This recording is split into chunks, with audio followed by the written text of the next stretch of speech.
tao dito na hindi ka kayang kalimutan. Because I feel like this person tried to stop communicating with you or puwedeng tapos na siya dito sa ganitong sitwasyon sa past and ayaw niya ng masaktan ulit. Ayaw niya ng maulit sa kanya yung mga nangyari and nagmo-move forward na siya sa life niya. Pero for the last chance, I think itong tao na nasa isip mo, gusto niya pa ring subukan ulit sa'yo.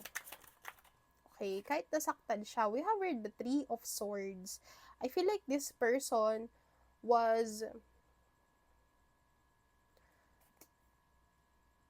I think it really hits different when you are like a second option here, right?